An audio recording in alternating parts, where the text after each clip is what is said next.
la última cita que tenemos con Juan Aguirre esta temporada de Eusko Ikaskuntza. Ya se acaba la temporada y ya nos encontraremos probablemente a partir de septiembre. Pero mientras tanto, hoy además creo que vamos a celebrar. No estoy muy segura. Juan Aguirre, ¿cómo estás, Gabón? Gabón, Bego, no estás segura, pero vas bien atinada, vas bien orientada. Sí, vamos a celebrar, dices bien, porque es uno de los últimos actos que ha celebrado Eusko Ikaskuntza en este curso, que es el de reconocimiento a la trayectoria de un hombre que lleva bastante tiempo, más de medio siglo prácticamente, dedicado a la investigación, a la catalogación, al estudio, a la divulgación de la música entre nosotros. Y es con quien vamos a hablar con Jon Baués Herriondo, a quien hace unos días recibió el premio Manuel de Cuona, que es el premio decano de Eusko Ikaskuntza, que desde 1983 homenajea, reconoce a aquellas personalidades de la cultura vasca cuya obra destaque por su creatividad, por su contribución al conocimiento de nuestra realidad, pero en un aspecto amplio, en cualquiera de las facetas. Y en este caso es el homenaje que se le ha rendido a Jon, un musicólogo con una nutrida obra catalográfica histórica, divulgador, asesor, promotor incansable y además él mismo también músico, intérprete, ¿no? Y bueno, fundamentalmente un activista apasionado del arte musical. Así que le damos la bienvenida. Pues muy bienvenido, Jon, y Sorionak, claro. Sí, Sorionak lo primero. Sí. Bueno, pero también merecidísimo, porque quienes de vez en cuando nos acercamos a Eresbil, por eso tenemos la alegría de poder disfrutar de su trabajo. Pues el acto de entrega, Bego, del pasado día 20 de junio fue realmente emotivo, muy emotivo, con participación de representantes institucionales del gobierno vasco, de la Diputación de Guipúzcoa, su diputado general, muchas personas del mundo cultural, musical, lógicamente también socios y socias de Eusko Ikaskuntza, y además hubo sorpresas que yo no se esperaba, sí, hubo sorpresas que yo no se esperaba, Jon. Efectivamente, no me esperaba ver todo ese grupo enorme de gente de la Capilla Peña Florida. Exacto, que se escondieron, se quedaron agazapados para que no les vieras y al final salieron, cantaron. Hubo además un vídeo muy emotivo también de gente del mundo de la música que le felicitó. Sí. Bueno, fue un auténtico baño de emociones, ¿eh? Bueno, ¿y con qué te quedas? Seguro ya tardan bajo las pulsaciones del tiempo que ha pasado, ¿no? Jon? Sí, efectivamente, pero me quedaría con la cercanía, ¿no? De la gente que te quiere y que te aprecia. Y supongo que la sensación de que has hecho un trabajo que ha sido útil y válido para mucha gente. Yo me quiero quedar con eso, que se ha premiado, imagino que sí, que es mi trabajo, pero sobre todo el trabajo de lo que ahora está tan de moda de llamar la mediación en el ámbito de la cultura, ¿no? De servir de puente entre lo que son los documentos, lo que es el patrimonio y las necesidades de la sociedad en todos sus ámbitos, en el ámbito de la música, en el ámbito interpretativo, en el ámbito de la investigación, etcétera, etcétera. Y haber sido parte de servir de puente entre tanta gente, pues bueno, pues la sensación del deber cumplido, más o menos. Una cierta sensación también de acicate de que no me puedo parar. Claro. De que esto no es porque a veces te puede entrar la sensación, tan mayor soy cuando te dicen que has tenido el premio Lecuona, ¿no? Sí. Y dices, bueno, pues y te toca además después de la jubilación y dices, bueno, pues una cosa es la jubilación y otra cosa es que te quedes sin hacer nada, ¿no? Claro que sí. Bueno, de hecho el currículum de Jon Baués no deja lugar a dudas, evidentemente, como decíamos, el merecimiento de este premio, todo lo contrario. Gracias a ti y a todo el trabajo que habéis hecho, habéis recuperado obras y habéis difundido un montón de obras del patrimonio musical vasco. De hecho, tenemos por aquí a un par de personas que agradecen siempre muchísimo el trabajo de Jon Baués y de todo el equipo. Has ayudado a compositores en activo, promovido la creación de entidades de estudio de interpretación musical o programas como Musicaste, que es una semana de la música, bueno, que conoce todo el mundo de Rentería, que es un placer también, además de esos 20 años al frente de Eresbil. Pero alguna vez has dicho que te hubiera gustado hacer otras cosas. ¿Cómo qué? ¿Cuáles son esas cosas que vas a hacer a partir de ya? Eso es, a partir de ahora. Lo que no sé es si seré capaz de hacerlas. Es decir, Tantas. yo estudié Historia de la Música en Barcelona y, bueno, pues con la tesis doctoral te adentras en el ámbito de la investigación. Después, mi carrera profesional pues ha ido, como he dicho, al ámbito de la mediación y sobre todo de la archivística, ¿no? Entonces eso te hace trabajar fundamentalmente en intentar evitar que se pierdan documentos, conservarlos, tratarlos y difundirlos, ¿no? Pero la investigación se queda al margen. Entonces, Sí. bueno, intentar volver al ámbito de la investigación, no sé si seré capaz. Que llega un momento en que te das cuenta de que los jóvenes saben muchísimo más que tú, que están afortunadamente mucho mejor formados que nosotros y que hacen unos trabajos espléndidos. Entonces, bueno, en lo que sé, imagino que intentaré unir esos dos ámbitos, el ámbito de la documentación, que lo he trabajado más y que lo conozco más, y el ámbito de la investigación. Y seguir tendiendo puentes, ¿no? A través de la documentación musical. Yo creo que nosotros vivimos en un entorno geográfico en el que la memoria es débil, Sí. y no hemos trabajado mucho el tema de la documentación. Seguimos sin tener en el ámbito del País Vasco una biblioteca general, llámesele como se le dé la gana, pero no la tenemos, ni hay una red de bibliotecas de investigación o de bibliotecas especiales mínimamente serio. Entonces, pues creemos que solo existe lo que recoge nuestra memoria. Y bueno, nuestra memoria, y sobre todo la memoria colectiva, es muy débil. Sí, muy frágil. Sí, es verdad. Tú en principio ibas para historias, ¿no? Historia, a ti lo que te atraía la Sí. historia, te especializaste en historia del arte y de ahí fuiste derivando específicamente. ¿Cómo fue un poco Sí. así tus inicios? Cuéntanos. Bueno, es curioso lo de mi relación con la historia y sobre todo con la historia de la música. Ya estando en COU, fijaros, yo soy del primer COU, la primera generación de COU, y hice un trabajo sobre historia de la música en Grecia y Roma, y no tenía yo casi ningún libro al que poder acceder en San Sebastián. Y lo mismo me pasó en los primeros cursos de carrera que hice en los UTG en San Sebastián, que yo quería hacer otro trabajo sobre música medieval y tampoco encontraba fuentes bibliográficas. Y justo al tercer año yo me voy a Barcelona y allí me encuentro con que en Barcelona, claro, hay bibliotecas. Ya. Claro. De verdad, con palabras mayores, ¿no? Y entonces me entró una sensación como de vergüenza, en tanto que vasco, ¿no? Y dices, pues si ahí no conocemos nada. Yo pensaba que se habían escrito 4 libros de historia de la Edad Media, de la música en la Edad Media, quiero decir, y allí te das cuenta de que hay todo un mundo de bibliografía y de documentación, ¿no? Entonces ahí empieza un poquito eso, y luego pues yo cogí todas las asignaturas que había dentro de la especialidad de Historia del Arte, asignaturas de Historia de la Música. Entonces ahí donde yo más me centré en lo que es la historia de la música. Pero también es cierto que uno de mis profesores, que fue mi profesor de tesis, Francesc Munastre, que él estaba muy obsesionado también con los archivos de música, y nosotros había asignaturas que las hacíamos in situ en archivos, por ejemplo, en la Catedral de Tarragona, catalogando el antiguo archivo de la Catedral de Tarragona. Con lo cual, bueno, pues eso iba perfilando totalmente mi futuro profesional, y de hecho ya la tesina fue catalogar el antiguo archivo musical de Aránzazu. Wow. Bueno, ya... Esa fue la tesina, fíjate. Y bueno, desde ahí vuelves a Euskal Herria, y en Euskal Herria participas en la constitución de la sección de música de Eusko Ikaskuntza. ¿Cómo fue aquel primer momento en el que, bueno, Sí, pero era la nada, ¿no? Yo estaba al lado de, quiero decir, me explico, yo entonces pues era un crío, lógicamente. Claro. Pero tenía la suerte y yo pude hacer el trabajo de tesina de Aránzazu porque José Luis Ansorena, Sí. Que ya había creado Eresbil para entonces, yo acabo la tesina en Barcelona en el año 77 y José Luis había creado Eresbil 3 años antes, el año 74. Y él es el que me llevó a Aránzazu y el que me presentó a los frailes en Aránzazu, y los frailes me acogieron con muchísimo cariño y pude hacer el trabajo. Y en Eusko Ikaskuntza también le llamaron a José Luis. Entonces yo estaba, digamos que, al lado suyo, de secretario casi, en todo ese inicio de Eusko Ikaskuntza en esa etapa, ¿no? Que me parece que fue pues muy ilusionante.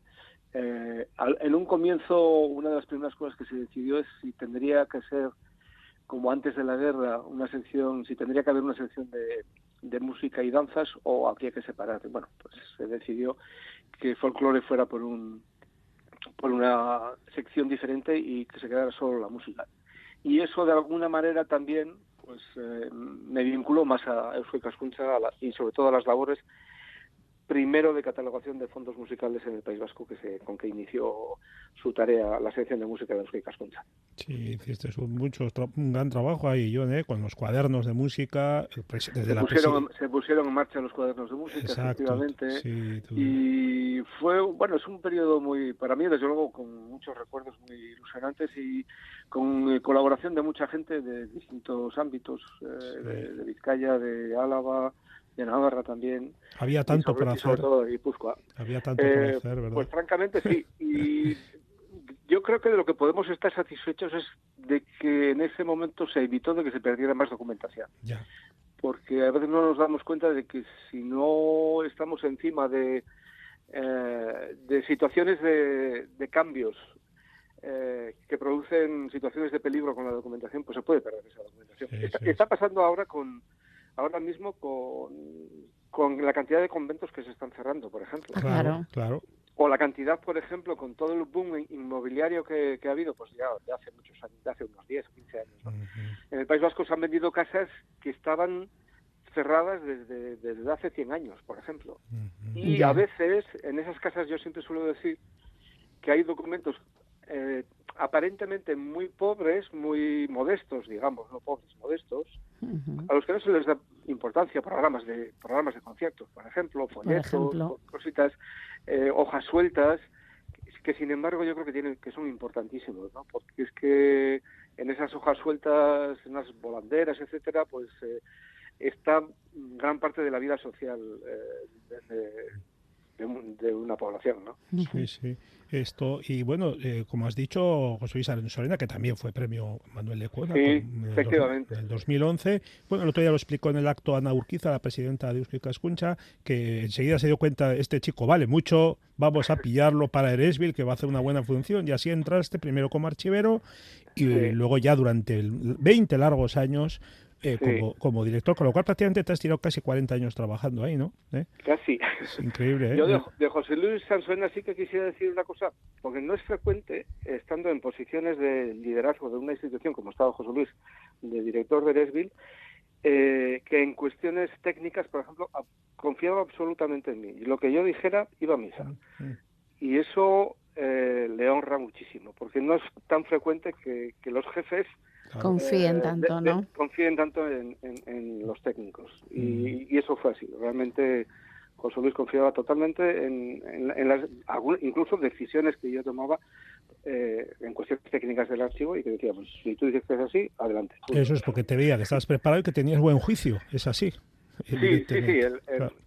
Pero no siempre ocurre. No siempre, pero en este caso ya se dio cuenta que sí. Y bueno, eso le honra, claro. Y a ti también. Esta larguísima etapa en Eresbil, que vamos a resumir 40 años así en 2 minutos, es absurdo. Pero bueno, yo creo que en Eresbil mi etapa es fundamentalmente la de la consolidación. Es decir, José Luis tiene unas ideas muy soñadoras, en el mejor sentido de la palabra. Sueña con un instituto de musicología, sueña con hacer una historia de la música, y en realidad Eresbil para él era el archivo donde se recogieran todos los documentos que pudieran formar o dar lugar a esa historia de la música del País Vasco, ¿no? Todavía no la hemos hecho.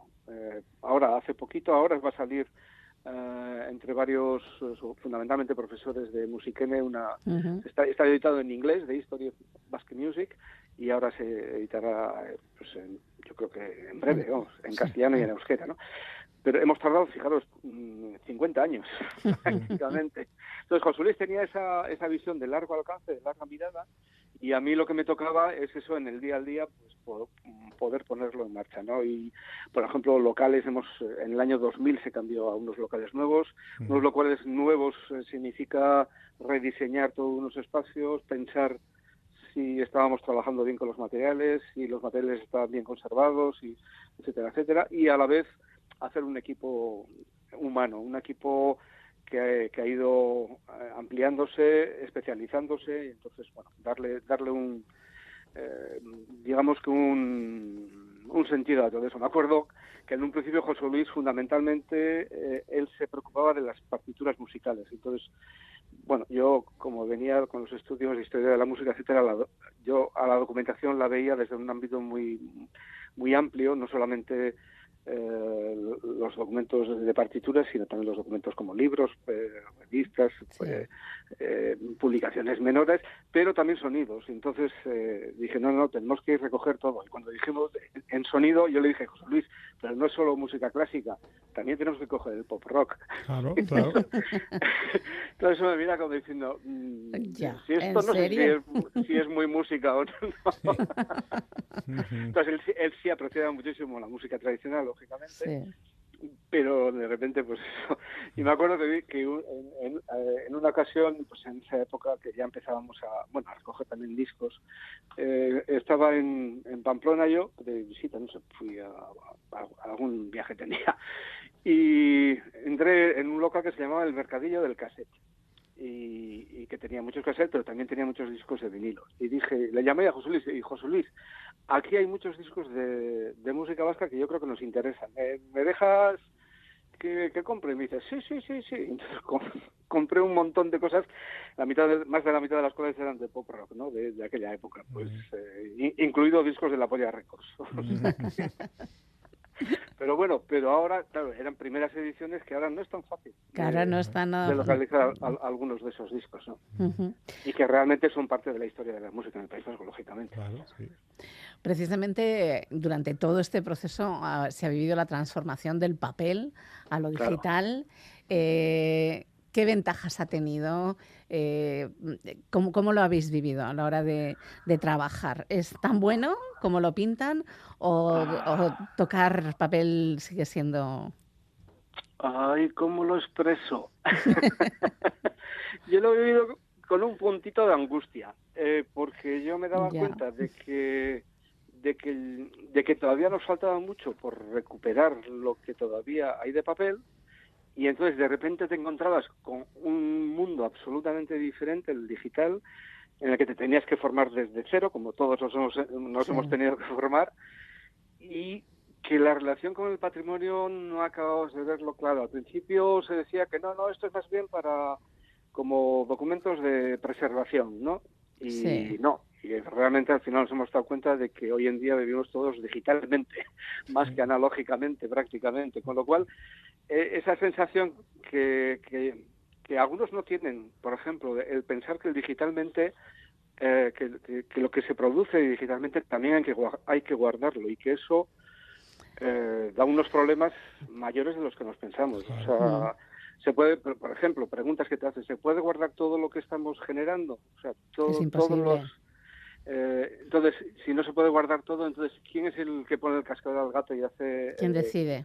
¿Quién decide el expurgo? ¿Quién selecciona lo que se debe guardar o no, etcétera, etcétera? Entonces, yo soy consciente de esas cosas, pero a la vez dices, cuidado que todavía tenemos que seguir rescatando cosas analógicas, ¿no? Claro.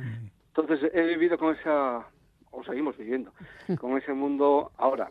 Realmente para la investigación y para todo lo que es el ámbito digital, es que yo creo que ya nadie duda que ha llegado para desarrollarse, pues es fantástico, ¿no?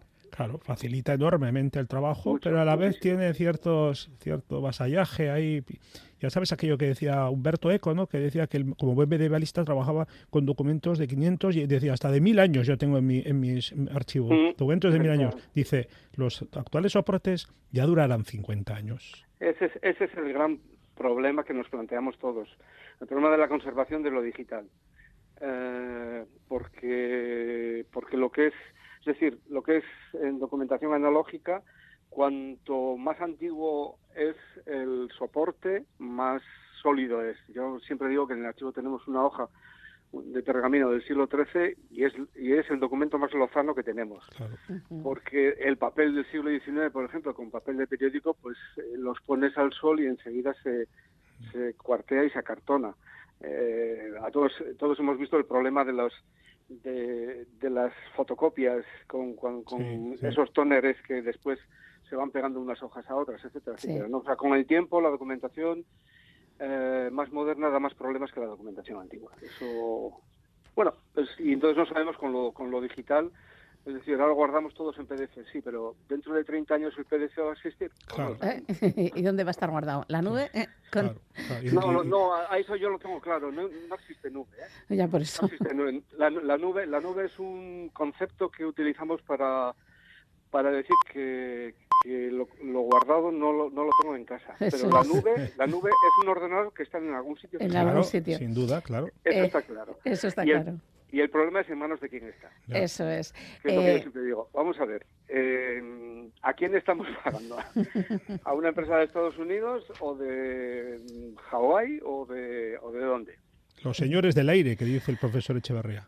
Queridísimos John Bagüés y queridísimo Juan Aguirre, se nos acaba el tiempo. En el acto de entrega del premio destacaste el papel de las profesionales y de los profesionales de la comunicación. Un minuto de la documentación, un minuto para decirnos cómo estamos de capital humano. Pues muchísimo mejor de cuando yo empecé. Yo no tengo la menor duda. El equipo humano que ahora dirige y trabaja en Eresbil es un equipo fenomenal, muy, muy formado, muy preparado, y yo creo que los retos que tienen por delante los van a poder superar sin ninguna duda. O sea que desde ese punto de vista se queda uno muy tranquilo. Pues con esa tranquilidad y con la celebración de ese premio para John Bagüés, y además merecidísimo, como decíamos, os tengo que despedir porque se nos acaba el tiempo. Muchísimas gracias por estar aquí a los dos. Feliz verano, Juan. Es que ricasco, Bego, ha sido un gustazo esta temporada poder trabajar contigo. Lo mismo, un abrazo a ambas. Yo también he disfrutado muchísimo y sobre todo he disfrutado muchísimo con los temas que nos traéis desde Eusko Ikaskuntza. Un abrazo a ambos y de verdad feliz verano y feliz jubilación y todas esas capacidades nuevas que vas a poder desarrollar. Muchísimas gracias y feliz verano también a los dos. Un abrazo, agur. Un abrazo, agur. Agur. La Galería, territorio musical.